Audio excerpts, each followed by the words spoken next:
안녕하세요. 대단히 반갑습니다. 수필 읽어주는 남자 자한형 이종수입니다. 이번 시간은 472번째 시간으로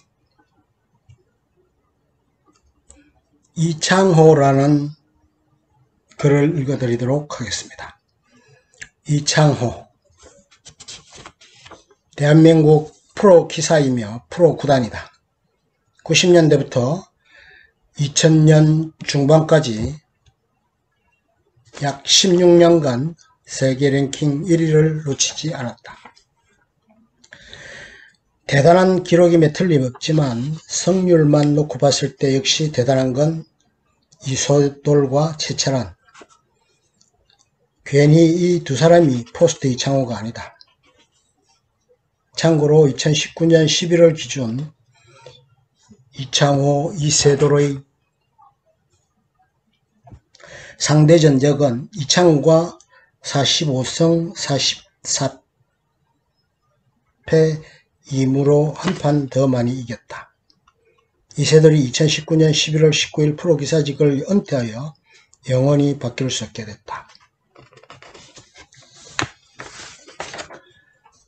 2016년 3월 기준 바둑기사 통산전적 레이팅 순위 1990년 11월 초순부터 2006년 3월 중순까지 16년간 세계 랭킹 1위를 놓치지 않았다. 이런 가공할 지배력은 바둑 역사를 통틀어도 유례가 없다. 전 세계의 모든 바둑기사가 그의 기보를 붙잡고 파해법을 찾아 헤맸지만 그렇게 그는 16년간 세계 정상을 지킨 것이다. 현 시점 이창호는 세계 최강의 기사가 아니지만 바둑사 전체를 놓고 봤을 때 끝내기의 중요성을 각인시키며 현대 바둑의 패러다임을 완전히 뒤바꾼 업적으로는 오청원에 비견되는 선지자였으며 뛰어난 천재가 쏟아져 나오면서 무수한 연구와 새로운 정석이 난무하던 현대 바둑의 백가쟁명 속에서 오로지 그 홀로 최정상에 우뚝 서 있던 10수년간의 전적으로는 사상 최강의 기사이기도 했던 것이다. 이런 평가는 그의 전성기에만 국한해서 내린 것은 아니다. 이창호를 정당하게 평가하려면 당대성에 국한된 것이 아니라 바둑 역사를 통시적으로 바라보고 그의 실력과 업적을 견주어 봐야 한다. 이렇게 바둑 역사의 통시적 업적과 당대의 경기력 양면에서 세계 정상에 오른 기사로는 4대 혼인보 도사쿠, 오청원, 이창호를 들 수 있고 현대 바둑에 안정한다면 오청원과 이창호를 든다. 세계 바둑계에서 오청원은 신포석을 통해 반상의 혁신과 현대 바둑의 춘불발을 만들어내었다.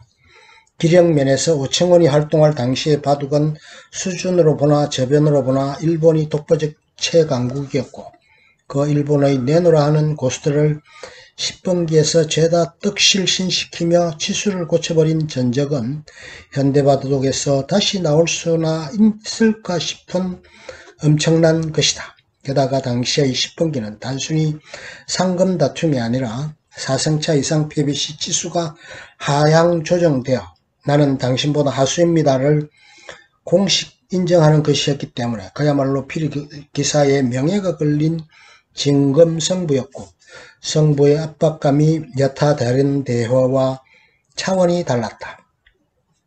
오청원은 그런 승부를 무려 17년 동안 11차례나 치르며 모두 승리했고 1939년부터 불의의 교통사고를 당한 1956년까지 이창호 못지않게 오랜 전성기를 보냈다. 사실 누가 최고냐 하는 건 주관이 섞일 수밖에 없고 정답이 없는 질문이다. 이창호는 국내를 평정하고 국제대회까지 평정하고 현대 바둑의 패러다임을 바꾼 최강자로 보아야 하며 오청원은 현대 바둑 기전의 시스템이 자리잡기 전 바둑계의 신패러다임을 제시하고 그 패러다임이 실제로 막강함을 실전에서 입증한 선지자로 보면 된다. 둘 중에 누가 더 위대한 기사인가에 대한 논쟁은 사실 큰 의미가 없다고 볼 수 있다. 오청원은 포석과 정석 분야를 개척했고 이창호는 중반과 끝내기 분야를 개척했다. 그 이전까지 중국 바둑은 묘수풀이를 이용한 전투일변도였고 일본 바둑 역시 포석의 연구를 하긴 했지만 덤이 없었기 때문에 18세기, 19세기에 발명된 포석 형식에 갇혀 있었다. 오청호는 신포스코 학점 발견으로 바둑기를 한번 갈아엎었고 한참 후에 나온 이창호는 중반전에서 두터움과 끝내기 분야를 개척하여 바둑기사들의 수명을 줄여버렸다. 계산바둑의 시대를 열었다는 것, 오청호가 이창호를 두고 뉴턴과 아인슈타인의 비유를 든 것이 가장 유사한 비유라고 할 수 있다. 바둑을 잘 모르는 사람들을 위해 쉽게 말하면 이창호는 단순히 실력이 좋은 게 아니라 바둑의 메타를 바꾼 것이다. 오청훈이 신포석을 개발하여 메타를 바꾸자 오청훈 체제가 1990년대까지 오는데 이창호는 끝내기 메타를 창안한 것이다. 이창호의 메타를 깨기 위해 수많은 바둑기사들이 도전했지만 결국 이창호를 깨기 위한 공격적인 메타가 나왔을 뿐이지 결국 2010년대까지 바둑기사들은 이창호의 메타를 의식하면서 공부할 수밖에 없는 구조가 된 것이다. 이창호가 보여준 끊임없는 형식 판단은 그 이후로 모든 기사들에게 기본이 되었다.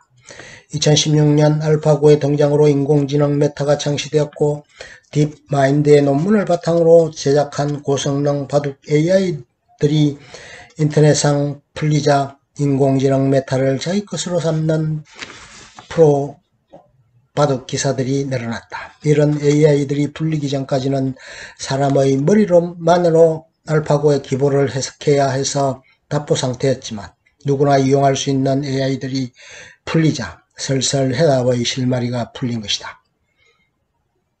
1975년 7월 29일 아버지 이재룡, 어머니 최수희 사이에서 삼형제 중 둘째로 태어났다. 현재의 조용하기만 한 이미지와는 달리 어릴 적의 이창호는 곱게 자란 부잣집 도련님의 꽤 고집이 세고 식탐도 있었던 성격이었다고 한다. 그의 동생에 따르면 어릴 적 이창호가 문구주변에서 장난감을 사달라고 했는데 엄마가 안 사주자 아무 말 없이 씩씩거리다가 그대로 문구점 유리에 몸을 내던져 머리를 박고 기절한 적도 있다고 한다. 무서운 건 깨진 유리에 머리를 다쳐 병원에서 치료를 받고 붕대를 감고 온 뒤에 다음 날에도 바둑을 두었다고. 물론 그런 고집이 후에 뚝심이 되어 천재라는 속성과 합쳐져 돌부처 바둑신 이창호의 근원이 되었을 수도 있다. 그리고 4살이 되던 해에 아버지였던 이화춘 86년 사망에게서 바둑을 처음 배운 이창호는 84년 2차례 시험기를 거치며 이정옥 6단, 전영선 7단을 사사하며 성장해 나간 그는 10살이 되던 해 그 유명한 조은현의 내제자로 들어가 11세 최연소 기록 2위로 프로에 입단했다. 바둑을 배운 지 4년 만에 입단할 정도이니 대단한 기재를 소유한 셈.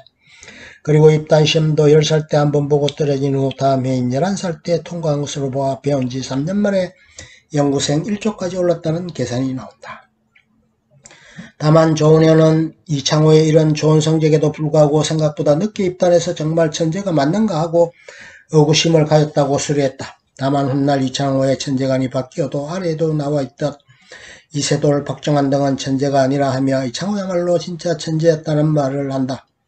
조은현 국수 본인이 최연소 입단 기록을 9세를 가지고 있기 때문에 남들과 전혀 다른 기준을 갖고 있었을 거라는 게 세간의 평이다. 그러나 한편으로 조은현이 서로 사이가 영 좋지 않았음에도 서봉수는 그를 타고난 천재로 부르기를 주저하지 않음을 보면서 조은현의 눈높이가 높은 것도 있겠지만 그보다는 그가 생각하는 천재의 기준 자체가 초단기 성장의 길이나 스타일에 좀 더 가까웠다고 볼 수도 있을 것이다. 실제로 이창호는 어린 시절엔 방금 둔 바둑도 잘 복귀하지 못했다고 하는데 묵묵하고 생각이 깊지만 쉽게 그 지적 능력을 알아차릴 수 있는 영리한 스타일은 아니었다. 그러나 저런 조은현이 생각하는 협소한 의미로 천재가 아닐 뿐 조은현이 이창호를 일반적인 의미로 천재도 아니라고 여기진 않았다. 조은현은 이창호를 제자로 받아달라는 제안을 받기 전에도 나도 한국 바둑계에 제대로 된 대기사가 될 후배 하나는 만들어야 한다는 부채의식이 있었다. 제안을 받자 최소한 내 눈에 천재로 느껴질 정도로는 보여야 제자로 받겠다고 선언하며 엄연히 바둑으로 이창호를 직접 테스트하고 천재 기질을 직접 확인하고는 내 제자로 받았다. 게다가 지금까지도 지금와 돌이켜보면 창호는 원래 아주 크게 될 아이였으니 절대 내가 창호를 다 키웠다고는 생각지 않으나 창호가 나에게 배웠다는 것 자체는 내게 자랑을 넘어 영광이고 창호를 통해 나도 바둑계에 큰 기여를 한 것 같아 기쁘다고 느끼며 산다는 말을 여러 인터뷰에서 한 바 있다. 논리적으로 이창호가 초천재라가 아니라고 생각한다면 장기간 바둑 황제 이창호로서의 세계 바둑 굴림으로는 오로지 조은현의 위대한 가르침 탓이라고 생각해야 맞고, 아무리 겸손하게 말하더라도 자신이 커다란 뭔가 하나는 가르쳤다는 식으로 말할 수 있다. 그러나 조은현은 한 번도 그렇게 말하지 않았다. 이미 10대 초반 중반부터 이창호의 바둑 색깔은 조은현과 많이 달랐다. 단지 조은현 입장에서는 어린 이창호에게 자신이 주려 한 색깔과 입단 후 이창호의 혁명적 바둑 패러다임의 방향이 달라서 아쉬웠던 것뿐이지 예나 지금이나 이창호가 천재가 아니라고 생각하는 것은 아닌 것이다. 번덕이는 수와 같은 묘수를 잘 두는 사람을 천재로 보는 사람들은 이창호가 인내의 천재, 노력의 천재이지만 말 그대로의 천재라고는 생각하지 않는다고 말하기도 한다. 끝. 좋으면 좋아요, 구독, 알림 설정 눌러주세요. 감사합니다.